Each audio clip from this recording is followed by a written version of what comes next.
silakan. Silakan Bu Noni, mungkin pertemuan kali ini ada yang ingin disampaikan. Waalaikumsalam warahmatullahi wabarakatuh. Alhamdulillah sehat Bu Noni. Alhamdulillah. Pak, baru sibuk tidak? Untuk hari ini sepertinya tidak, mungkin cukup waktu luang cukup banyak Bu Noni. Ya, Pak, saya mau meminta waktunya Pak Anwar sebentar ini. Saya pengen cerita-cerita. Oke, silahkan Bu Noni, semoga nanti saya juga bisa mendengarkan apa cerita dari Bu Noni. Iya, Pak. Pak, saya itu lagi galau banget banget banget ya, pakai banget sekali. Iya, iya. Jadi gini, Pak. Saya kan sekarang ngajar di kelas 4. Nah, rata-rata itu kan kalau kita di kelas 4 itu siswa-siswa kita itu sudah bisa membaca, menulis, dan berhitung kan Pak. Iya. Nah, di pertengahan semester 1 ini saya itu ketemu dengan siswa, ini siswa pindahan, saya juga baru baru mengenalnya. Nah, ternyata siswa ini Pak, dia itu untuk menulis saja belum terlalu Iya. bisa, dan membacanya pun juga kurang, bahkan berhitungnya juga Pak. Jadi kalau dia masuk ke kelas 4 ini kok sepertinya keteteran karena dia belum bisa membaca, menulis, berhitung.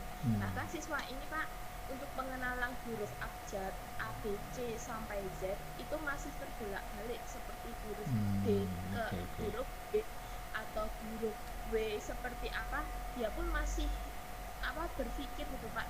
Kalau misalkan ya Pak, ini kalau siswa saya itu mau menulis kata, kalau menulis kata itu hurufnya apa saja. Nah, itu saya harus tidak hanya itu, ketika ada huruf tertentu yang dia tidak ingat, ya saya harus memberikan contoh ke dia Pak. Iya, iya. Jadi dalam pembelajaran ini ya saya sebagai guru itu terpontang-pontang lah Pak, bahasa Jawanya ini. Iya, iya. Oke Bu Noni, ini ada permasalahan ya Bu Noni ya yang Bu Noni hadapi dalam kegiatan di sekolah seperti itu ya Bu Noni ya. Iya. Iya Pak, Nah, benar sekali. tadi Bu Noni menyebutkan tentang ada siswa yang apa namanya itu pindahan, kemudian katakan dia belum bisa baca tulis dengan lancar di kelas 4 yang seharusnya sudah bisa seperti itu ya Bu Noni ya. Ya, Nah, dari pertemuan ini Bu Noni nanti kira-kira harapan yang ingin dicapai Bu Noni pada akhir pertemuan itu apa ya kira-kira? harapan saya itu nantinya saya punya solusi untuk memecahkan permasalahan dan mengatasi masalah siswa saya. Tidaknya siswa saya itu bisa lancar membaca dan menulis Pak, Oke, oke. Berarti tanpa nanti berhenti oke, juga. iya, iya. Bu Noni harapannya yaitu agar siswanya nanti bisa menulis dan berhitung, harapannya seperti itu ya Bu Noni ya. Ya, Nah, benar sekali Pak. Karena kalau di kelas 4 ini menurut saya kalau siswa belum bisa membaca, menulis ataupun berhitung itu nantinya untuk ke jenjang yang selanjutnya itu akan lebih susah lagi Pak. iya, iya. Soalnya kan di kelas 4 pelajarannya sudah kompleks sekali Pak Anand. Iya memang benar. Oke Bu Noni, dari eh, pertemuan ini kira-kira dikatakan berhasil nantinya ya, itu siswanya apakah hanya menulis dan membaca atau ada yang harapan lain dari Bu Noni mungkin? Kalau untuk em, ekspektasinya saya ya Pak, nantinya anak itu tidak hanya bisa membaca dan menulis saja, tapi anak tersebut juga memiliki karya Pak, seperti anak-anak yang lain. Untuk kelas 4 ini kebetulan anak-anak sudah bisa membuat puisi dan juga membuat cerita, mampu mengekspresikan perasaannya melalui karya-karyanya mereka. Nah, nantinya anak tersebut itu setidaknya dia bisa yang utama yang jelas ya memang harus bisa membaca dan menulis, tapi harapan saya anak itu bisa menghasilkan karyanya begitu Pak. Oke. Nah, tadi Bu Noni sudah menyebutkan tentang apa namanya harapan Bu Noni ya, mungkin setelah pertemuan ini, yaitu anak-anak tidak hanya bisa membaca dan menulis saja, tapi juga banyak hal yang tadi Bu Noni sebutkan.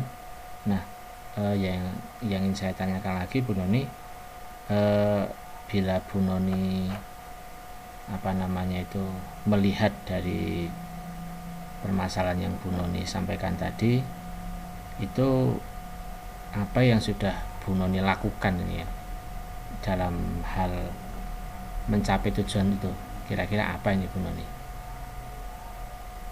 Hal yang sudah saya lakukan, yang pertama itu saya melakukan pemetaan atau Ya. asesmen seperti asesmen kognitif itu, tapi beda. Asesmennya itu saya tujuannya untuk mengetahui sejauh mana sih anak itu mengenal huruf abjad dan sejauh mana anak itu berkemampuan untuk menulis dan juga berhitung Pak. Jadi saya itu nanti bisa tahu kemampuan anak ini sampai mana dan nantinya apa yang harus dilakukan. Mungkin dari ini ada gambarannya begitu Pak. Nah begitu ya.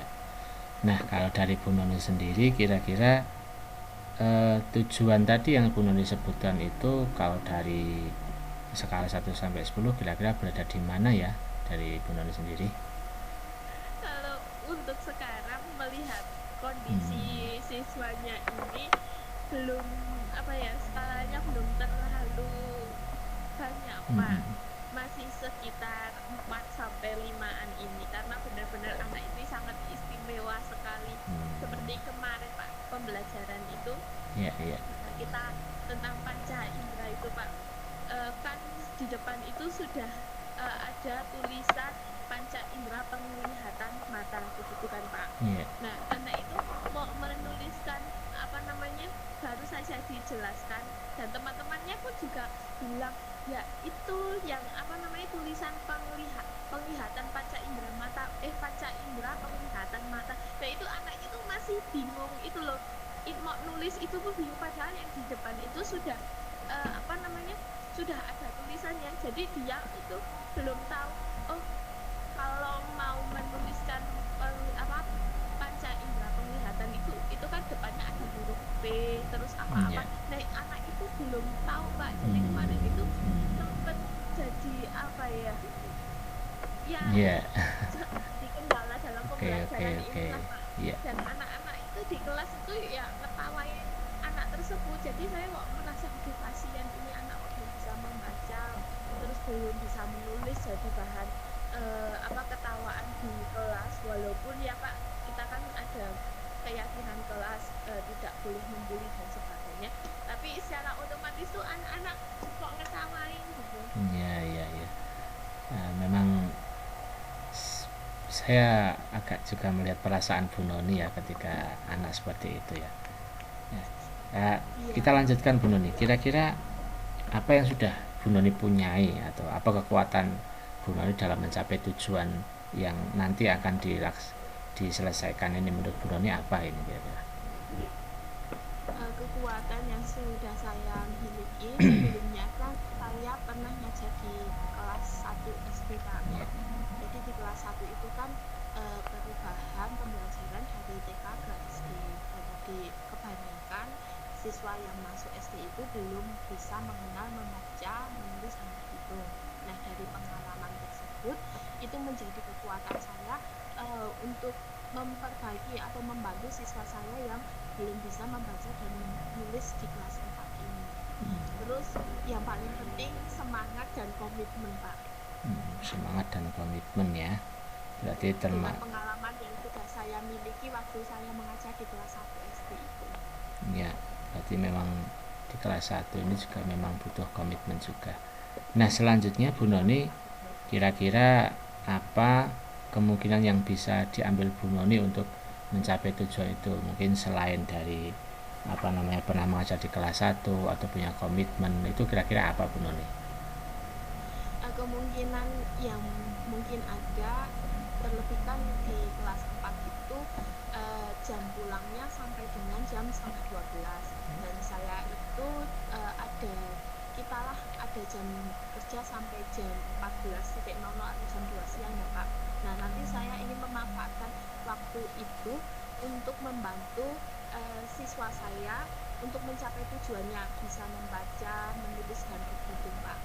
Oh begitu, jadi Ada seperti macam apa ya, jam tambahan pembelajaran seperti itu. oke, berarti ini Bu Noni ingin memanfaatkan waktu begitu ya, ada waktu luang yang bisa diambil untuk bisa itu tadi mencapai tujuan Bu Noni dalam hal siswa tadi yang belum bisa membaca dan menulis, seperti itu ya Bu Noni ya. Iya benar Nah, Pak. dari apa yang sudah Bu Noni punyai, kemungkinan atau peluang yang Bu Noni punya itu, kira-kira ada tidak hambatan atau gangguan yang dapat menghalangi untuk mencapai tujuan Bu Noni tadi? Pastinya ada Pak. Ya. Apa itu Terlebih kira-kira? lagi Iya. masalah waktu ya Pak. Saya kan di sini kebetulan di sekolah saya itu kan pemegang dapodik, juga sebagai fasilitator dapodik kecamatan. Nah kemungkinan dalam pembagian waktu ini akan susah Pak, Oke, karena oke. beberapa teman-teman juga jika ada permasalahan itu datangnya ke saya ya, jamnya setelah jam pembelajaran selesai seperti itu. Tapi itu juga tidak mungkin setiap harinya sih Pak. Dan juga kita kan ada pekerjaan lain seperti ekstrakurikuler. Nah itu kan juga harus diimbangi. Intinya apa ya Pak? Manajemen waktunya ini. Oke, oke. Nah, Dan semangat siswanya Pak. Kita kan juga tidak bisa memaksakan siswa tersebut untuk terus belajar dengan kita jika semangatnya mereka ngedown, nanti kan jadi pembelajaran yang kita berikan tidak bermakna juga untuk siswanya, dan kualitasnya pembelajaran itu jadi kurang Pak. oke, oke. Berarti tadi Bu Nurni sudah menyebutkan tentang hambatan yang utama, yaitu tentang manajemen waktu dan juga siswanya sendiri, apakah dia mungkin terkadang motivasinya turun atau naik, seperti itu ya Bu Nurni ya. Oke, Iya nah benar. dari hambatan tadi yang mungkin datang ya Bu Nurni ya, itu kira-kira kalau menurut Bu Nurni sendiri, itu solusinya seperti apa sih Bu Nurni? Kalau menurut saya sendiri, yang pasti satu, pembagian waktu. Mungkin nanti saya bisa membuatkan jadwal dari jam saya yang kosong dengan ekstrakurikuler un untuk memanfaatkan, digunakan sebagai jam tambahan pembelajaran bagi siswa tersebut. Dan mungkin untuk pengkonsultasian dapodik dan sebagainya mungkin bisa setelah jam setengah 2 naik ke atas Pak, karena kita tidak mungkin memberikan jam pembelajaran anak itu dari jam setengah 12 sampai jam setengah 2 ataupun jam 2, itu pasti siswa juga akan kelelahan juga Pak. Ya. Dan mungkin untuk menambah semangatnya siswa ini, nanti cara dan metode pembelajaran saya dan gaya belajarnya harus disesuaikan dengan minatnya siswa Pak. Jadi siswa nanti tidak merasa bosan dengan tambahan pembelajaran yang saya berikan kepada siswa.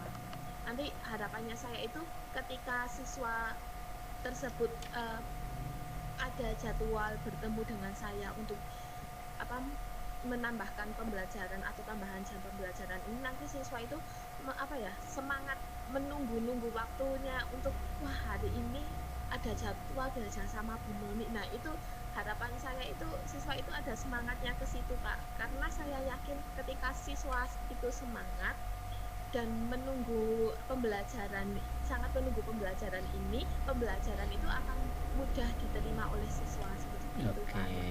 oke. Wah, cukup banyak juga ya solusinya Bu Noni tadi. Nah, Semoga nanti solusinya ini bisa banyak Bu Noni terapkan. Kalau dari Bu Noni sendiri, kira-kira dalam mencapai solusi tadi, rencana yang Bu Noni susun ini yang paling dekat itu kira-kira apa Bu Noni ya? Yang paling dekat itu tetap yang pertama itu melakukan asesmen itu Pak, yang mungkin bukan asesmen yang terlalu berat mungkin ya Pak, tapi asesmen ini nanti tujuannya itu seperti saya sejauh mana sih anak ini bisa menerima pembelajaran saya, atau kesiapan belajarnya siswa ini sampai mana sih, dan nanti seharusnya materi apa yang harus saya berikan ke siswa itu mulai dari mana gitu. Jadi tidak semata-mata saya hanya memberikan materi tapi siswa itu ternyata belum waktunya untuk sampai ke pembelajaran yang ini begitu. Jadi tidak ada tidak ada miss pembelajaran Begitu. dari nol siswa pengenalan guru, nanti pengenalan angka, mulai belajar menulis, lalu baru mulai belajar membaca. Untuk belajar membacanya ini pun saya menggunakan trik yang saya lakukan di kelas 1, tentunya dengan beberapa fase-fase seperti bukan metode sih, seperti anak-anak ngaji Iqra itu kan ada jilid-jilidnya ya Iya, Pak. benar. Nah, itu nanti akan saya pakai juga untuk bahan pembelajaran siswa untuk belajar membaca dan menulis ini. Oke. Dan juga dengan penerapan metode atau pemberian media yang sesuai dengan gaya belajar anak, yang nantinya anak tersebut itu semangat untuk mengikuti jam pelajaran tambahan ini Pak, sehingga nanti tujuannya itu bisa tercapai secara maksimal gitu Pak. Oke Bu Noni, karena ini waktu akan terbatas, dari banyak yang Bu Noni sampaikan tadi, kira-kira prioritas yang Bu Noni ingin lakukan itu yang mana gitu? Coba Bu Noni. Prioritas yang ingin saya lakukan, anak itu satu, belajar membaca dan menulis. Itu Pak. Belajar membaca dan menulis gitu ya. Ya, intinya itu, bisa membaca dan menulis. Nah, kalau strategi yang paling Bu Noni inginkan untuk anak bisa belajar dan menulis itu seperti apa Bu Noni? Untuk strategi yang diterapkan seperti tadi, ada jilid-jilid seperti Iqra atau fasenya itu ya Pak. Tapi saya juga menerapkan strategi untuk belajar sambil bermain, karena kodratnya siswa itu kan bermain ya Pak. Tidak terlepas dari itu, tentunya dalam pembelajaran atau penambahan jam belajar untuk membaca menulis ini, saya memberikan permainan-permainan yang dapat digunakan untuk belajar membaca dan menulis ini, supaya anak juga tidak bosan dan tetap semangat Pak. Dan juga di sini saya juga perlu ini Pak, evaluasi dan refleksi dari apa yang telah saya lakukan. Mungkin nanti ada kekurangan atau hal yang perlu diperbaiki dan dipertahankan, nanti saya bisa mengolahnya begitu Pak. Baik. Jadi tadi Bu Noni sampaikan strateginya yang menurut Bu Noni ini sangat urgent, yaitu membuat seperti semacam jilid-jilid seperti itu ya dalam membaca ya, semacam tingkatan itulah, level lah katakan seperti itu ya. Nah, kira-kira jangka waktu yang Bu Noni butuhkan atau bagaimana pengaturan waktu itu seperti apa, bisa Bu Noni jelaskan mungkin? Untuk jangka waktu yang dibutuhkan, karena kita sudah memasuki pertengahan di awal semester 1 ini, nanti sebelum semester 2 ini harapan saya tujuan itu sudah terwujud Pak. Karena tentunya di semester 2 ini akan banyak sekali materi-materi yang menurut saya istimewa Pak. Jadi nanti anak itu sudah bisa membaca dan menulis, kan enak untuk diajak belajar dengan metode apapun dan pembelajaran berdiferensiasi apapun. Nah, nanti saya juga akan menyusun jadwal bagi anak tersebut sesuai dengan jadwal-jadwal ekstrakurikuler yang saya pegang itu kosong dan jadwal-jadwal lainnya. Mungkin nanti bukan seminggu full itu tidak, mungkin seminggu itu 3 atau sampai 4 kali, Pak. Oke, cukup jelas ya Bu Noni dalam membagi waktu yang telah Bu Noni sampaikan tadi. Nah, kira-kira dari rencana Bu Noni itu ukuran keberhasilannya, dikatakan berhasil itu seperti apa gitu loh.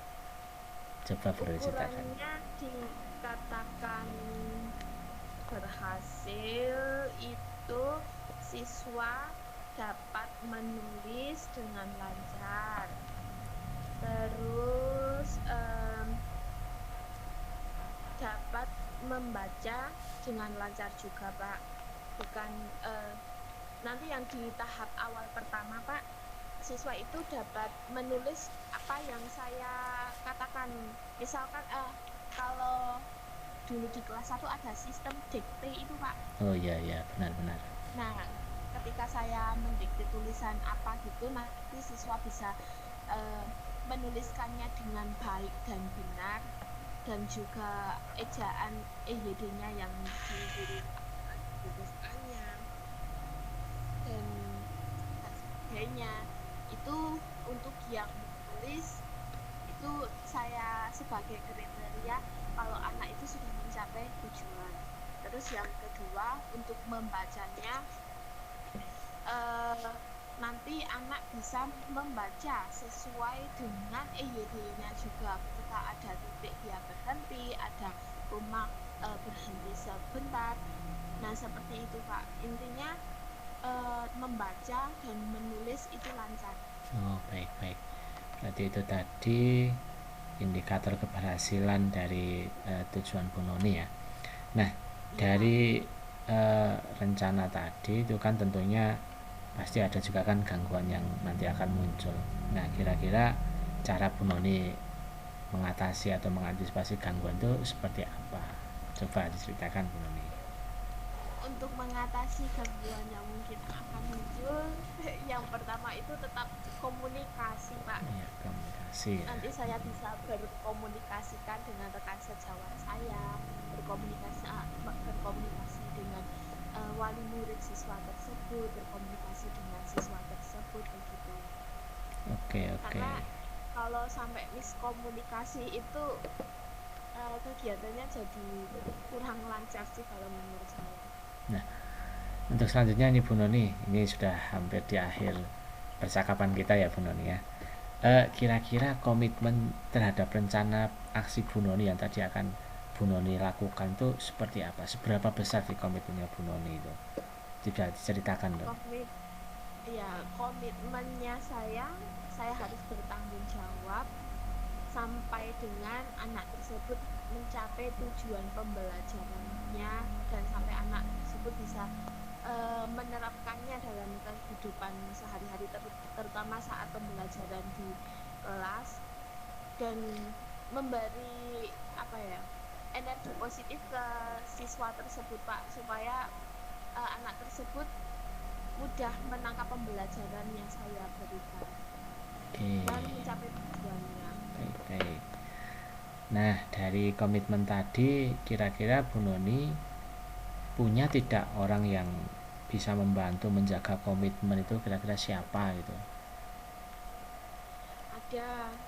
Yang utama adalah siswanya sendiri itu dan juga wali murid, karena saya tetap harus mengkomunikasikan sejauh mana kompetensi siswa tersebut berkembang atau berjalan. Nanti kita bisa berkolaborasi dengan wali murid. Terus tetap juga ada ini, Pak, dari teman atau rekan sejawat untuk saling mengingatkan dan memberi semangat, karena saya itu kalau sedang mengerjakan sesuatu, misalkan pekerjaan administrasi terlalu asik begitu, Pak, saya itu jadi lupa dengan jadwal yang selanjutnya itu harus mengerjakan apa. Jadi perlu juga untuk diingatkan dari rekan sejawat. itu. Oke, Bu Noni, terima kasih. Untuk pertanyaan terakhir nih, Bu Noni, kira-kira ini kan sudah terakhir ya. Tadi Bu Noni sudah Iya, banyak menceritakan tentang apa tujuannya, kemudian bagaimana Bu Noni akan berkomitmen untuk mencapai tujuan itu. Kemudian kira-kira tindak lanjut dari sesi coaching ini, kira-kira Bu Noni harapannya apa ini? Tindak lanjutnya seperti apa nanti? untuk tindak lanjut dari hasil coaching ini, saya ingin segera untuk melakukan aksi saya menyegerakan karena waktunya juga sudah mulai mepet ya Pak, Ya, mau PTS juga. ya benar-benar. Langsung memberikan aksi saja Pak. Oke. Oke, terima kasih Bu Noni. Mungkin cukup sekian. Saya harap nanti Bu Noni juga bisa lanjut lagi ya di mungkin bulan minggu depan atau kapan kita jadwalkan lagi agar nanti kita bisa juga lihat bagaimana progres dari Bu Noni dan bisa share lagi pengalaman Bu Noni, cerita Bu Noni bagaimana telah melakukan aksi nyata tadi. Oke, terima kasih Bu Noni. Assalamualaikum warahmatullahi wabarakatuh. Ya, terima kasih sekali Pak Miftahul Anwar yang sudah menyediakan waktu untuk mendengarkan keluh kesah saya, curhat-curhatan saya. Terima kasih Oke, banyak. Maaf ya Pak sama-sama. kalau waktunya Pak Anwar ini. Tidak apa-apa Bu Noni. Terima kasih. Ya,